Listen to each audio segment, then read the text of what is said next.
திரையுலக மன்னன், இயக்குனர் பாக்யராஜ் அவர்கள் இன்னைக்கு பார்த்தீங்கன்னா, உடல்நலக் குறைவு காரணமாக உயிரிழந்திருக்காரு.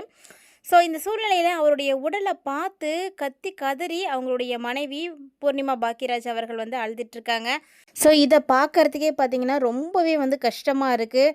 ரசிகர்களுக்கும் சரி, அங்க கூடி இருக்கக்கூடிய திரையுலகத்துல இருக்கக்கூடியவங்களுக்கும், பிரபலங்கள் நெறைய பேர் வந்து போயிட்டுருக்காங்க. பொதுமக்கள் அப்படின்னு இத்தனை பேருடைய அஞ்சலிக்காக பாக்யராஜ் அவர்களுடைய உடல் பார்த்தீங்கன்னா, அவங்களுடைய வீட்ல வந்து வச்சிருக்காங்க.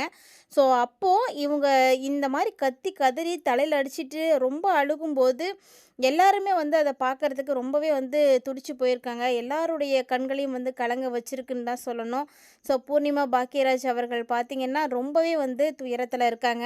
ஏன்னா, இவ்ளோ நாளா தன்னோடு வந்து சிறப்பான ஒரு குடும்ப வாழ்க்கையில வந்து இருந்தவர் வந்து பாக்யராஜ் அவர்கள். அதாவது எந்த பிரச்சனையும் இல்ல. இதுவரைக்கும் திரை பிரபலம் அப்படின்னாவே நெறைய சர்ச்சைகள் வரும். குடும்ப வாழ்க்கைய பத்தியும், பர்சனல பத்தியும் நெறைய விஷயங்கள் பேசப்படும். ஆனா, என் பாக்யராஜ் குடும்பம் பார்த்தீங்கன்னா, ரொம்ப ரொம்ப சிம்பிளா இருந்திருக்காங்க. எந்த பிரச்சனையிலயும் சிக்காம அவங்களுடைய வாழ்க்கைய ரொம்ப சிறப்பா வந்து வாழ்ந்துட்டு இருந்திருக்காங்க. இப்போ இந்த ஒரு சூழ்நிலையில இவ்ளோ நாளா நம்ம கூட இருந்தவர் பார்த்தீங்கன்னா, கிட்டத்தட்ட இவங்களுக்கு திருமணமாகி 40 வருடங்களுக்கு மேல ஆகப்போகுது.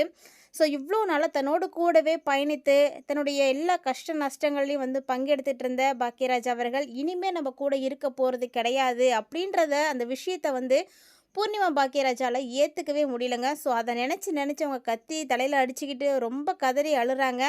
ஸோ, இப்படி அவங்க தொடர்ந்து இது மாரி செய்துட்டே இருக்கும் பொழுது, அவங்களுக்கு எ யூசுவலா பார்த்தீங்கன்னா, எல்லாருக்குமே அந்த மாரி நடக்கிறது தானே. தொடர்ந்து வந்து அழுதுட்டே இருக்கும் பொழுது, எனர்ஜி எல்லாமே வந்து லாஸ் ஆகி அவங்க வந்து மயங்கி விழுந்திருக்காங்க.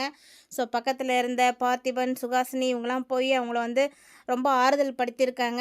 மேலும் பாக்யராஜுடைய மகன் சாந்தனுவும், அம்மா இந்த மாரி மயங்கி விழுந்துட்டாங்க அப்படின்றத பார்த்த உடனே பதறி அடிச்சுட்டு அந்த இடத்துக்கு ஓடியிருக்காரு.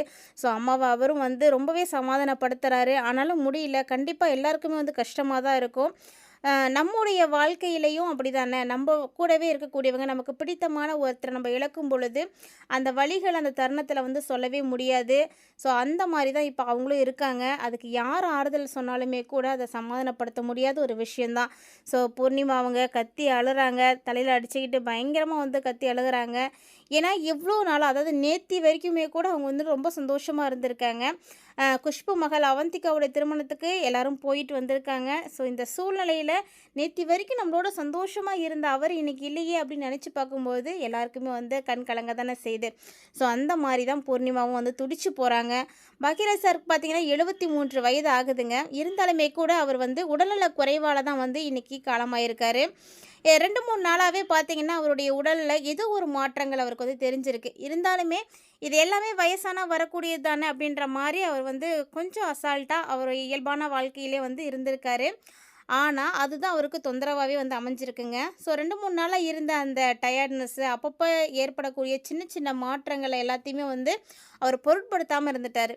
உடனே பார்த்தீங்கன்னா, குஷ்பு மகளுடைய திருமணத்திற்காக கோவா வரைக்கும் போயிட்டு வந்திருக்காரு. ஸோ, கோவா வரைக்கும் போயிட்டு வந்தது ஆல்ரெடி அவருடைய பாடியில இருந்த கண்டிஷனு, ஸோ இந்த லாங் ட்ராவலு எல்லாத்தையும் வச்சு பார்க்கும்போது, உடனே அவருக்கு வந்து ரொம்ப ம் உடம்பு வந்து பலவீனம் ஆயிடுச்சுன்னு தான் சொல்லணும். ஸோ, அந்த டைம்ல காலையிலே பார்த்தீங்கன்னா, ரொம்பவே வந்து நெஞ்சு வலிக்குது அப்படின்ற மாரி அழுதுருக்காரு.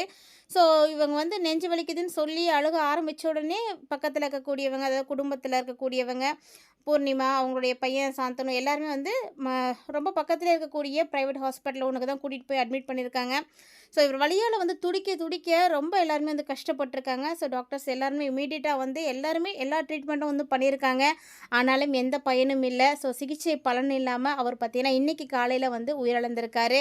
ஸோ, அவருடைய இழப்பு தமிழகத்தில திரைத்துறையில ஈடு செய்ய முடியாத இழப்பு.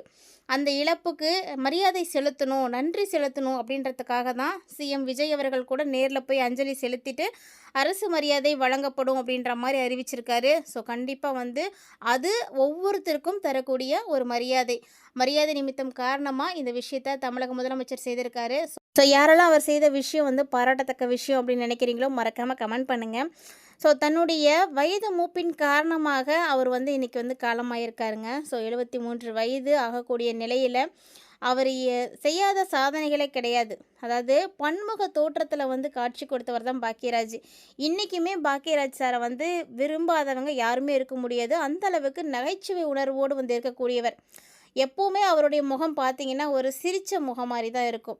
எல்லா விஷயத்தையுமே வந்து சூப்பரா ஹேண்டில் பண்ணக்கூடியவர். நல்ல ஒரு குடும்ப பொறுப்பாளரா வந்து இருந்து குடும்பத்த வந்து வழிநடத்தியிருக்காரு. ஸோ பூர்ணிமா பாக்கியராஜால அவ்ளோ சீக்கிரம் வந்து பாக்கியராஜோட இழப்ப வந்து கண்டிப்பா ஏத்துக்கவே முடியாது. ஏன்னா, இவங்களுடைய திருமணம் பார்த்தீங்கன்னா, காதல் திருமணம். ஸோ கடந்த 1982ல வெளிவந்த பாக்கியராஜ் இயக்குன ஒரு படம். அதாவது டார்லிங், டார்லிங், டார்லிங் அப்படின்ற ஒரு படத்தில பூர்ணிமா வந்து கதாநாயகியா வந்து நடிச்சிருக்காங்க. ஸோ அந்த படப்பிடிப்பு தளத்தில இருந்து தான் 2 பேத்துக்குள்ள வந்து நட்பு, காதல் அப்படின்னு எல்லாமே வந்து உருவானுச்சு. ஸோ தொடர்ந்து பார்த்தீங்கன்னா, 1984 பிப்ரவரி 7ஆம் தேதி அன்னைக்கு இவங்களுக்கு திருமணம் பார்த்தீங்கன்னா, ஒட்டுமொத்த திரையுலகத்தினர் முன்னிலையில வந்து நடத்துனாங்க. திருமணத்துக்கு அப்புறமா பூர்ணிமா தன்னுடைய உச்சக்கட்ட சினிமா மார்க்கெட்டை வந்து விட்டுட்டு முழுமையா பாக்கியராஜுடைய நிழலா, குடும்ப பொறுப்பா சூப்பரா வந்து இருந்தாங்க. ஸோ இவங்களுடைய வாழ்க்கை பார்த்தீங்கன்னா, ஒரு 40 ஆண்டு கால வாழ்க்கை, திருமண வாழ்க்கையில. ஸோ இந்த 2 தம்பதிகளும் பார்த்தீங்கன்னா, ரொம்ப காதலோட, ரொம்ப சந்தோஷமா அவங்களுடைய வாழ்க்கைய நடத்திட்டு இருக்காங்க. ஸோ தமிழ் திரையுலகில எந்த ஒரு பொது நிகழ்ச்சியா இருந்தாலுமே, அல்லது சினிமா விழாவே இருந்தாலுமே கூட 2 பேரும் எப்போதும் சேர்ந்து தான் வந்து கலந்துப்பாங்க. எப்போதும் இணைந்தே வரது தான் வழக்கம். இதுதான் அவங்களுடைய தனித்துவமான ஒரு பழக்கமாவே இருந்துச்சு. ஒருத்தர ஒருத்தர் விட்டு குடுக்காம, எங்க போனாலும் ஒரே இடத்துல 2 பேரும் சேர்ந்து சந்தோஷமா போயிட்டு வந்திருக்காங்க.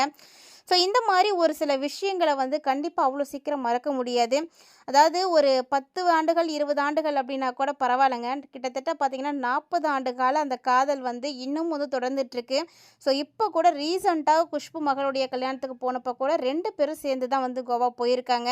ஸோ இந்த ஒரு பழக்கத்த இவங்க வந்து வச்சிட்டு இருந்திருக்காங்க. அப்படி இருக்கும் பொழுது நேத்து வரைக்கும் இந்த பழக்கம் இருந்திருக்கு. இன்னைக்கு அது இல்ல அப்படின்றபோது, அத அவங்களால கண்டிப்பா ஏத்துக்க முடியாது. அவ்வளோ சீக்கிரம் அவங்கள வந்து சமாதானமும் படுத்த முடியாது. இருந்தாலுமே கூட, எங்க போனாலும் 2 பேரும் ஒரே கையில வந்து பிடிச்சுக்கிட்டு, ஒரே நிழலா போனதெல்லாம் வந்து அவ்வளோ சீக்கிரம் வந்து மறக்கவே முடியாது. அதனால தான் இன்னுமே அவங்களால அவருடைய எமோஷனல்லேருந்து வெளிவரவே முடியல. ஸோ அவங்க அதெல்லாம் நெனச்சு பார்த்து கத்தி கத்தி அழுறாங்க, கதர்றாங்க. ஸோ பாக்கியராஜ் சார் பார்த்தீங்கன்னா, அந்த அளவுக்கு அவங்களோட வந்து இருந்திருக்காங்கங்கிறது தான் இதில வந்து எல்லாருக்கும் வந்து தெரியுது. அவங்களுடைய கடைசி சந்தோஷமா இருந்த ஒரே நிகழ்வு அப்படின்னா, குஷ்பு மகளுடைய அவந்திகாவினுடைய திருமணம் தாங்க. ஸோ கோவால நடந்துச்சுன்னு சொன்னேன் இல்லையா? அந்த கொண்டாட்டத்தில 2 பேரும் ஜோடியா வந்து கலந்துட்டுருக்காங்க. கைகோர்த்தபடி ரொம்ப சிரிச்சுக்கிட்டு மகிழ்ச்சியோடு இருந்திருக்காங்க. அதுதான் அவங்களுடைய கடைசி ஒரு பொது வெளியில கலந்துக்கிட்டக்கூடிய நிகழ்ச்சியா இருக்கும் அப்படின்னு அவங்க கண்டிப்பா வந்து அத நெனச்சு பார்த்துருக்க மாட்டாங்க. கண்டிப்பா அது கனவுல கூட வந்து நெனச்சிருக்க மாட்டாங்க. இருந்தாலும் இந்த 40 ஆண்டு கால முந்தானை முடிச்சாக தன்னுடைய மூச்சாக கூடயே இருந்த கணவர் பார்த்தீங்கன்னா, பாக்கியராஜை இழந்துட்டு பூர்ணிமா ரொம்பவே வந்து தவிச்சிட்ருக்காங்க. ஸோ இந்த ஒரு விஷயத்த வந்து நம்ம வந்து எக்ஸ்பிளைன் பண்ணுறதுக்கு கண்டிப்பா வார்த்தைகளே வந்து கிடையாதுங்க. அதாவது ஒட்டுமொத்த தமிழகமுமே வந்து கண்கலங்கி போய் இருக்காங்க. பூர்ணிமா பாக்கியராஜ் அவர்களுக்கு இந்த இழப்ப தாங்கிக்கக்கூடிய சக்திய இறைவன் கொடுக்கணும் அப்படின்னு கண்டிப்பா எல்லாரும் பிரார்த்தனை பண்ணிக்கோங்க. பூர்ணிமாவோட நிலைய குறித்து நீங்க என்ன நினைக்கிறீங்க அப்படின்றத மறக்காம கமெண்ட் பண்ணுங்க.